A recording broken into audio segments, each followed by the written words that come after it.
오늘 말씀은 창세기 7장 13절에서 24절의 말씀 함께 영상으로 읽도록 하겠습니다. 곧 그날에 노아와 그의 아들 셈, 함, 야벳과 노아의 아내와 세 며느리가 다 방주로 들어갔고 그들과 모든 들짐승이 그 종류대로, 모든 가축이 그 종류대로, 땅에 기는 모든 것이 그 종류대로, 모든 새가 그 종류대로 무릇 생명의 기운이 있는 육체가 둘씩 노아에게 나와 방주로 들어갔으니 들어간 것들은 모든 것의 암수라. 하나님이 그에게 명하신 대로 들어가매 여호와께서 그를 들여보내고 문을 닫으시니라. 홍수가 땅에 40일 동안 계속된지라 물이 많아져 방주가 땅에서 떠올랐고 물이 더 많아져 땅에 넘침에 방주가 물 위에 떠다녔으며 물이 땅에 더욱 넘침에 천하의 높은 산이 다 잠겼더니 물이 불어서 15규빗이나 오르니 산들이 잠긴지라. 땅 위에 움직이는 생물이 다 죽었으니 곧 새와 가축과 들짐승과 땅에 기는 모든 것과 모든 사람이라. 육지에 있어 그 코에 생명의 기운의 숨이 있는 것은 다 죽었더라. 지면의 모든 생물을 쓸어버리시니 곧 사람과 가축과 기는 것과 공중의 새까지라. 이들은 땅에서 쓸어버림을 당하였으되 오직 노아와 그와 함께 방주에 있던 자들만 남았더라. 물이 150일을 땅에 넘쳤더라. 하나님의 말씀입니다. 하나님 말씀에 감사합니다. 오늘은 저희가 광복절 감사주일로, 이 기념주일로 예배를 드리고 있습니다. 이 1945년 8월 15일에 이 광복의 기쁨을 얻은 우리 민족은 이 태극기를 휘날리면서 만세를 외치고 일본 압제로부터의 해방을 외치고 또 기쁨과 희망을 회복하게 되었습니다. 이 광복의 기쁨에 우리는 오늘 이 77주년의 감사 예배로 주님께 감사하는 마음으로 함께 예배 드리기를 원합니다. 무엇보다 이 광복의 기쁨이 우리에게는 궁극적으로 예수 그리스도를 믿음으로 우리에게 죄의 속박으로부터 영원한 해방과 이 영원한 구원에 대한 기쁨과 감사가 되기를 간절히 소망합니다. 계속해서 이 창세기의 말씀이 사랑하는 성도님들의 그 삶에, 그 여러분들의 삶 가운데 하나님과 동행하는 이 풍성한 은혜로 함께하기를 바랍니다. 어제 이 토요 새벽 말씀에 이어서 저희가 창세기 7장의 노아 이야기를 계속해서 다루고 있는데요. 어제 먼저는 우리가 6장의 말씀에서 타락한 세상을 향한 하나님의 한탄하심을 보았습니다. 그리고 오늘 7장에서는 하나님의 탄식과 홍수의 심판이 이루어지고 있습니다. 그날에 말씀하신 대로 하나님은 심판을 이루실 때 노아와 그의 가족이 방주에 들어갔고 동물들이 들어간 후에 16절에서는 여호와께서 들여보내시고 문을 닫으셨다고 말씀하고 있습니다. 창세기 7장 16절의 말씀입니다. 이는 하나님께서 이 심판과 이 구원의 주체이심을 확증하고 있는 것입니다. 22절과 23절을 보시면 결국 이 홍수 심판은 노아와 함께 방주에 있던 자들과 동물들을 제외하고 땅 위에 있는 코에 생명의 기운에 숨이 있는 모든 자들과 생물을 다 쓸어버렸습니다. 홍수로 말미암아 땅 위의 사람들과 짐승들이 모두 하나도 남은 자 없이 멸절되었습니다. 하나님께서 행하실 이 마지막 심판의 모습이 바로 이와 다르지 않을 것입니다. 물론 물로 하는 이 심판은 이제 더 이상 하지 않으시겠다고 말씀하시지만 그러나 하나님의 이 주권적인 심판의 이 주도 면밀하심은 의인과 이 악인을 가름에 있어서 조금의 실수도 오차도 없을 것입니다. 20절에 보시면 물이 불어서 15규빗이나 오르매 라고 나와 있는데 이는 산을 덮고서도 15규빗이나 즉 7m나 되는 그 더 7m나 더 불어났다는 것입니다. 이 산보다도. 그래서 이는 하나님의 심판의 그 철저성을 강조하고 있으며 실제로 하나님을 대적하는 자들은 그분의 그 심판을 피해 숨을 곳이라고는 아무 데도 없음을 나타내고 있습니다. 이 심판과 동시에 창세기 6장 8절은 이렇게 말하고 있습니다. 우리가 함께 읽겠습니다. 그러나 노아는 여호와께 은혜를 입었더라. 그러나 노아는 여호와께 은혜를 입었습니다. 우리가 어제의 말씀에서 나눴는데 이를 통해 노아의 의로움과 그의 완전함 그리고 하나님과 동행함은 먼저 하나님의 그 눈 안에 그 은혜를 찾은 것이고 하나님께서 보신 것이고 하나님께 은혜를 먼저 노아가 입은 것임을 우리가 알 수 있었습니다. 우리의 의로움은 우리 스스로부터 나오는 것이 아니고 먼저 하나님의 눈 안에 발견되어야 하는 것이고 하나님의 눈의 은혜를 입어야 되는 줄 믿습니다. 심판의 이 절박한 순간에서도 하나님의 은혜를 입은 노아 가족만은 하나님의 말씀에 순종하였고 준행함으로 하나님의 그 보호의 날개 아래에서 편히 쉴 수가 있었습니다. 이것이 바로 우리에게 있어서 이 소망의 메시지입니다. 하나님의 심판에서 이 결코 의인은 악인과 함께 그 멸망을 당하지 않을 것이라는 것이죠. 오늘 이 시간 모든 성도님들의 삶 가운데 이 노아처럼 하나님께 먼저 은혜를 입고 그 은혜를 우리가 깨달으며 이 은혜가 우리 성도님들의 삶의 것이 되고 소유할 수 있기를 주님의 이름으로 축원드립니다. 아멘. 저는 오늘 무엇보다 이 6장 22절에서부터 언급되었던 이 노아의 준행함에 집중하여 말씀을 살펴보고자 합니다. 이 창세기 6장 22절에서 노아가 그와 같이 하나님이 자기에게 명하신 대로 다 준행하였더라라고 나와 있습니다. 우리는 무엇보다 창세기 5장에서 이 아담 이후의 계보를 보면서 노아의 그 이름의 뜻을 살펴볼 수가 있었는데요. 그것은 바로 이 저주받은 이 땅 위에서 수고롭게 일하는 우리를 안위할 것이라는 의미를 담고 태어난 것입니다. 다시 말해 수고하고 짐진 자들에게 위로와 안식을 줄 것이라는 뜻입니다. 이를 통해 우리가 알 수 있듯이 신약에서는 예수님께서 하신 말씀이 생각나기도 합니다. 함께 읽겠습니다. 수고하고 무거운 짐진 자들아 다 내게로 오라. 내가 너희를 쉬게 하리라. 아멘.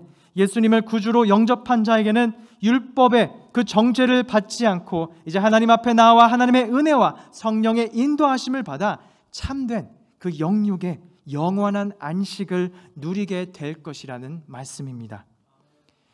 이 저주받은 땅 위에서 수고하는 이들에게 안위를 줄 것이라는 노아의 이름 뜻대로의 사명은 심판을 통해서 새 창조로 그리고 이 새 인류를 시작함으로 더욱 하나님의 뜻에 합당하게 살며 그에 순종하면서 준행해가는 이들을 통해서 그 역사가 펼쳐지게 될 것이라는 약속의 말씀입니다. 그 부르심에 응답하고 구원의 방주로 온 자들만이 구원을 얻게 되는 것입니다. 그렇다면 어떻게 해서 노아는 그 긴 세월 동안을 방주를 짓는 그 일에 집중하면서 하나님 말씀 그대로 순종하고 그에 따를 수 있었던 것인지를 생각해 보기를 원합니다. 7장 5절에서도 마찬가지로 말씀하고 있습니다. 함께 읽겠습니다. 노아가 여호와께서 자기에게 명하신 대로 다 준행하였더라 라고 말씀하며 다시 강조를 하고 있습니다. 이는 하나님께서 말씀하신 그대로를 전부 6장 이 후반부에 나오는 방주를 짓는 그 가이드라인을 그대로 받고 순종하면서 그에 따라 행하는 것을 의미하고 있습니다. 우리가 이 준행하다라는 말이 익숙하지 않을 수가 있는데요. 현대에서는 우리가 많이 사용하지 않을지 모르겠습니다. 그러나 이 준행하다의 그 낱말 뜻을 살펴보면 어떤 그 표준 그대로 행하다, 명령을 그대로 쫓아서 행하다를 의미하고 있습니다. 준행하다는 말은 곧 이 수동적인 의미의 그 순종에 그치지 않고 그것을 넘어서는 능동성을 담고 있는 것입니다. 그래서 하나님의 말씀에 순종하여 들음에서 끝나는 것이 아니라 그대로 그 말씀대로 그 표준대로 그 명령대로 이제 능동적으로 내가 행하는 그 강한 어조를 갖고 있는 것입니다. 그가 하는 일이 곧 하나님의 뜻에 따라 하나님이 주신 규범과 그 가이드라인에 따라 순종하며 이제 능동적으로 행해 나가는 것이죠. 그래서 노아가 하나님 말씀대로 준행한다고 할 때 이는 노아의 생각이 아니라 하나님의 생각을 담아내고 하나님의 뜻과 하나님의 비전을 담고 있는 줄 믿습니다. 노아가 몇 년 동안 이 방주를 지었는지에 대한 자세한 언급은 우리가 성경에서 찾을 수가 없습니다. 그러나 이 질문을 우리가 할 수 있겠습니까? 우리가 이 하나님께서 120년으로 이 성경을 우리가 다시 돌아가서 살펴볼 때 이 계산을 해볼 수가 있겠습니다. 노아가 과연 몇 년을 정도로 그 긴 세월을 오랜 동안 준행하면서 그 방주를 지었을까? 그래서 하나님께서 120년으로 수명을 이제 줄였다는 말이 나오기는 합니다. 그러나 그 말이 그 방주를 120년 동안 노아가 만들었을 것이다라는 그 주장과 연관성을 찾기는 힘듭니다. 하지만 우리가 계산을 해보면 이 시간에 우리가 한번 수학을 해보겠습니다. 우리가 앞에서도 5장에서 살펴봤듯이 그 계보를 보면 그가 500세가 되던 후에 셈과 함과 야벳을 가졌고, 하나님께서는 나중에 6장에 보시면 노아에게 방주를 지으라고 말씀하실 때 그의 온 가족과 아들들까지 모두 함께 방주에 타라고 언급하셨던 것을 우리가 기억할 것입니다. 이렇게 보시면 그가 600세 되던 해에 홍수가 났으니 이로 추정컨대 그 자녀들이 만약에 10대 때에 결혼하였다고 가정한다면 어느 정도 90년 정도의 그 긴 세월 동안 방주를 만드는 것에 집중하였다고 우리가 계산해 볼 수가 있겠습니다. 그렇다면 우리는 질문을 갖길 원합니다. 어떻게 노아는 그 긴 세월을 이렇게 신실하게, 이 90년에 가까운 이 세월을 동안 신실하게 순종하며 준행할 수 있었던 것인가? 저는 먼저 첫째로 노아가 하나님을 참으로 사랑하고 하나님과 신실하게 동행했다는 것을 확신할 수가 있습니다. 창세기 6장에서 언급되는 이 노아의 소개 부분에서 알 수 있듯이 그는 여호와의 눈에 먼저 은혜를 입은 자입니다. 그 은혜를 먼저 입음으로 그는 의인이라 칭함을 받았고 하나님과 동행하였습니다. 창세기 5장에서 봤던 에녹과 같이 하나님을 참으로 사랑한 자에게 붙을 수 있는 이 동행함의 표현이 그에게도 빠지지 않았습니다. 그러나 무엇보다도 우리가 하는 일을, 그리고 그 사명을 부여해준 대상에 대한 우리의 그 진실된 사랑이 담겨있지 않으면, 우리가 하는 그 일에 우리가 사랑이 담겨있지 않으면 우리는 그것을 신실하게 그 오랜 세월 동안 할 수 있을지 않을 거라고 생각이 됩니다. 마음이 흐트러집니다. 그러나 노아는 참으로 하나님을 사랑하였고 그 신실함이 그가 하나님 앞에 은혜를 입고 하나님 앞에 완전하며 하나님과 동행할 수 있는 그 원천적인 힘이 되었던 것입니다. 다음으로 두 번째는 노아는 하나님이 명하신 대로 주신 그 표준과 규범, 가이드라인 그대로 순종하며 준행하였습니다. 하나님의 말씀이 곧 우리의 비전이 되어야 하는 것이죠. 다시 말해 준행함은 그가 일을 하고 있지만 하나님의 주신 그 말씀대로 그가 능동적으로 하는 것입니다. 그가 하고 있지만 하나님의 말씀대로 하는 것입니다. 곧 하나님의 말씀이 곧 그의 방향이 되고 우리의 비전이 되고 우리의 사명이 되는 것입니다. 하나님의 말씀은 그 하나님의 말씀을 통해 우리를 부르고 계시고 이 시간에도 우리를 부르고 계시며 우리에게 비전과 사명을 부여해 주고 계십니다. 그 은혜를 말씀 속에서 우리가 발견하기를 원하며 하나님의 말씀이 곧 우리의 비전이 될 때 우리는 순종을 넘어 하나님의 뜻대로 준행하며 나아갈 수 있기를 소망합니다. 그래서 우리가 신실하게 붙들고 하는 우리의 모든 일이, 사랑하는 성도님들의 그 모든 일들이 하나님의 말씀이 되고 하나님의 비전이 되는 것입니다. 마지막으로 세 번째로는 하나님을 참으로 사랑하고 하나님과 신실하게 동행하며 나아가고 하나님의 말씀이 곧 우리의 비전이 될 때 우리의 비전은 곧 하나님의 뜻을 담고 있게 될 줄을 믿습니다. 우리의 비전은 곧 하나님의 뜻을 담고 있어야 하는 것입니다. 이러한 원리가 우리 모든 사랑하는 성도님들의 일터와 사업과 또 우리의 모든 학업과 우리 자녀들의 학업과 그 세대 가운데 모든 그 관계들 속에서 은혜 충만함으로 그 가운데 함께 하시기를 주님의 이름으로 축원드립니다. 우리의 가정, 우리의 모든 가정들, 우리의 자녀들의 삶, 그 일터와 사업 속에서 하나님을 언제나 우리가 참으로 사랑하기를 원합니다. 하나님과 신실하게 동행하며 매일 말씀 묵상을 통한 하나님의 말씀이 곧 우리 삶 가운데 살아 숨쉬고 힘듦과 피곤함 속에서도 우리가 그 생명력 넘치는 그 말씀을 우리가 놓지 않고 우리에게 충만할 때 그 말씀이 곧 우리의 비전이 되고 우리의 사명이 되고 하나님의 뜻을 담게 되기를 간절히 소망합니다. 제가 아는 어느 집사님 한 분이 계시는데요. 그분은 한국에 있는 교회 학교 교사로서 40년 동안을 섬기신 분입니다. 그분은 대학생이 되는 그 해 20살부터 60살이 되기까지 쉬지 않으시고 교사로 섬기셨습니다. 10년, 20년, 30년도 정말 대단한데요, 40년을 꽉꽉 채우신 것이죠.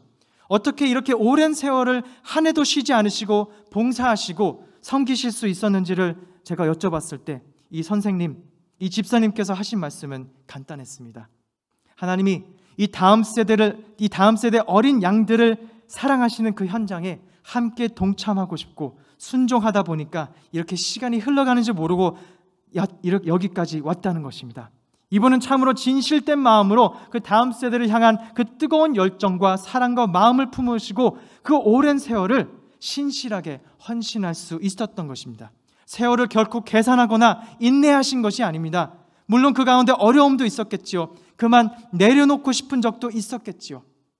그러나 하나님을 향한 진실된 사랑을 담고 있었기 때문에 하나님 말씀에 순종하며 준행하였고 하나님과 동행한 것입니다.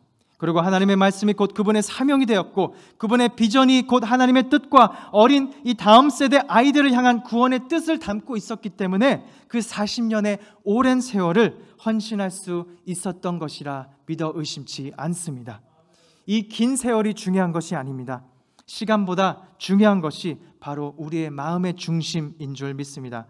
저는 예수님의 이 몸된 공동체를 위하여 우리가 열심히 수고하시고 우리가 보이지 않는 곳곳에서 드러나지 않는 그 곳곳에서 그 사역과 봉사로 신실하게 헌신하시는 많은 우리 주 예수 교회의 여러분들, 성도님들, 장로님들, 집사님들, 우리 모든 부모님들과 그 학생들을 통해 제가 볼 때 언제나 감동과 감사함과 그 기쁨을 느끼고 있습니다. 8월은 이 선교적 다음 세대의 달입니다. 8월에만 후원하는 것이 아니라 우리가 다음 세대를 향한 뜨거운 마음, 우리 교회의 신앙의 씨앗을 계속해서 우리 다음 세대에게 전승해 갈 수 있기를 기도하는 마음으로, 진실된 마음으로 우리가 함께 교사로 섬기고 교육부서를 위해 봉사하고 헌신하고 중보하고 헌신하실 수 있는 많은 분들이 나와 오시기를 간절히 소망합니다. 이 노아의 긴 세월도 사실 그 숫자가 중요했던 것이 아니기 때문에 성경에서도 언급이 안 된 것이라고 생각이 됩니다. 그러나 중요한 것은 그가 세월이 중요치 않게 신실함으로 일했다는 것이고 그것을 그 기쁜 마음으로 하나님을 향하는 마음, 그 기쁜 마음으로 하나님의 말씀과 그 뜻에 순종하며 준행해 나갔다는 것입니다. 그러나 우리가 마지막으로 살펴볼 것은 준행함에 있어서 무엇보다 중요한 목적과 방향성이 있다는 것입니다. 그것은 우리의 준행함은 결국 하나님의 구원 사역에 동참하는 것입니다. 우리의 준행함은 하나님의 구원을 향해 나가야 하는 것입니다. 믿으십니까? 아멘. 오늘의 노아 이야기에서 나오는 이 홍수 심판 이야기는 심판으로만 끝나는 것이 아닙니다. 오늘 우리가 함께 앞서 불렀던 이 찬양, 물이 바다 덮음같이, 이 복음성가는 특별히 이 집중호우로 홍수 피해가 극심한 이때에 우리가 부르기 참 조심스러운 곡이기는 합니다. 그러나 오늘의 이 노아 이야기와 이 홍수 심판에서 하나님께서 주시는 이 말씀이 분명한 하나님의 뜻과 방향성을 우리에게 제시해주고 있습니다. 저는 그래서 이 말씀을 묵상하면서 준비하면서 선교지에서 많이 부를 법한 이 물이 바다를 덮음같이 이 찬양을 부르면서 이 찬양을 생각하지 않을 수가 없었습니다. 그렇다면 물이 바다를 덮는다는 이 개념은, 이 물이 바다를 덮는다는 것은 무엇을 의미하는 것일까요? 얼핏 듣기에는 참 역설적이고 말이 안 돼 보이지 않습니까? 불가능해 보이는 말입니다. 물이 모여서 바다가 되는 것이고 물이 바다를 덮으면 바다가 되는 건데 어떻게 물이 바다를 덮습니까? 그런데 이 찬양의 가사를 보면 하박국 2장 14절에서 왔음을 우리가 알 수 있는데요. 함께 읽어보겠습니다. 이는 물이 바다를 덮음같이 여호와의 영광을 인정하는 것이 세상에 가득함이니라. 아멘. 이 말씀을 그대로 사용하고 있는 것을 우리가 후렴을 통해 발견할 수가 있습니다. 그러나 하박국 2장의 주된 문맥의 내용을 살펴보시면 이 악인에게 임하는 그 심판에 대한 말씀을 이야기하고 있습니다. 그래서 이 찬양의 앞절에서 우리가 고백했던 그 찬양을 보시면 이 심판에 집중하고 있지는 않는 것을 우리가 보게 됩니다. 그러나 다시 물이 바다 덮음같이 이 찬양은, 이 고백은 사실 이사야 11장에서도 나오는데요. 9절 말씀 함께 읽겠습니다. 내 거룩한 산 모든 곳에서 해됨도 없고 상함도 없을 것이니 이는 물이 바다를 덮음같이 여호와를 아는 지식이 세상에 충만할 것임이니라. 아멘. 이 말씀을 통해 하박국과는 정반대로 이 하나님의 공의로 이 모든 자가 이 악인과 의인과 짐승들과 강자와 약자들이 함께 공존하면서 이 앞절에서 말씀하고 있는데요. 이 종말론적인 그 날에 그 심판에 있어서 회복의 날을 선포하고 있으며 이 회복의 날에 마치 물이 이 바다를 덮음같이 여호와를 아는 지식이 세상에 충만할 것임을 고백하고 있습니다. 그리고 이어서 10절에서는 이렇게 말씀하고 있습니다. 함께 읽겠습니다. 그날에 이새의 뿌리에서 한 싹이 나서 만민의 기치로 설 것이요 열방이 그에게로 돌아오리니 그가 거한 곳이 영화로우리라. 아멘. 이 말씀이 어떤 것을 말씀하고 있는 것인지 여러분 잘 아시죠? 이새의 줄기에서 난 그 다윗의 계보를 통하여 우리 세상에 오실 그 예수 그리스도를 통하여 바로 구원자 예수 그리스도를 예언하고 있음을 보게 됩니다. 이는 다시 말해 심판의 그 종말의 날에 구원과 회복에 초점을 맞추고 있음을 볼 수가 있습니다. 그러므로 이 곡, 물이 바다 덮음 같이는 이 후렴 가사는 후렴의 그 하박국의 말씀을 차용하고 있지만 이 노래의 가사가 전달하는 그 문맥에 있어서는 이 악인의 심판에만 초점이 있는 것이 아니라 심판의 날에 모든 것의 회복에 있음을 보게 되는 것입니다. 그러므로 심판과 함께 궁극적인 이 회복을 선포하고 있음을 우리가 고백할 수가 있습니다.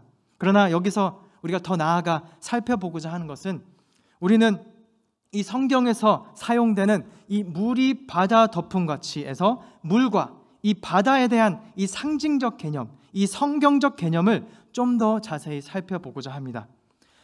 성경에서는요, 이 바다는 이 노아의 홍수 심판에서 보듯이 이 악인에 대한 심판의 의미를 담아내고 있습니다. 그러나 그것을 넘어서서 악의 상징 자체로도 비유적으로 사용되는 것을 볼 수가 있는데요. 그것은 바로 다니엘 7장에서 그리고 마찬가지로 동일하게 요한계시록 13장에서 모두 바다에서 그 짐승들이 나오는 것을 묘사함으로 바다를 이 악의 근원으로 표현하고 있는 것을 보게 됩니다.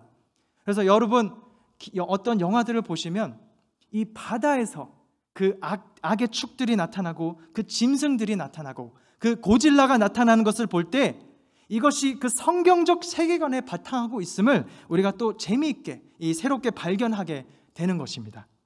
이처럼 바다가 이 죄악과 이 심판의 상징이라면 물은 과연 어떤 의미를 갖고 있을까요? 여러분 아십니까? 물은 먼저 이 출애굽 시 광야에서 공급된 반석에서 흘러나온 이 생명수, 또 출애굽 당시에 이스라엘 백성이 그 홍해 바다를 건너면서 이것이 또 세례를 뜻함을, 그 물이 세례를 뜻함을 베드로전서에서 또 사도 바울이 고린도전서 10장에서 고백하고 있습니다. 또한 에스겔서의 생수의 강물, 그리고 세례에서 볼 수 있듯이 우리에게 그리스도를 상징하고 있음을 보게 됩니다. 그리고 요한계시록 22장에서는 새 창조의 그 날에 수정같이 그 맑은 그 생명수의 강이 하나님과 어린 양의 보좌로부터 나와서 결국 만국 열방을 치유하고 회복하게 될 것임을 나타내고 있습니다. 그러므로 이제 물이 바다를 덮는다는 이 개념은 이제 죄악의 세상과 고통의 세상이 생명수이신 예수 그리스도로 덮여 더 이상 사망과 음부와 고통과 눈물이 없게 될 것임을, 존재하지 않게 될 것임을, 심판과 새 창조 가운데 회복될 것임을 의미하는 것입니다. 우리가 출애굽의 그 말씀을 볼 때 그것이 그 홍해 바다를 건널 때 그 물이 동일하게 출애굽할 때 그 이스라엘 민족에게는 그 세례의 물이 되었지만 그 애국 군대에게는 심판의 물이 되었습니다.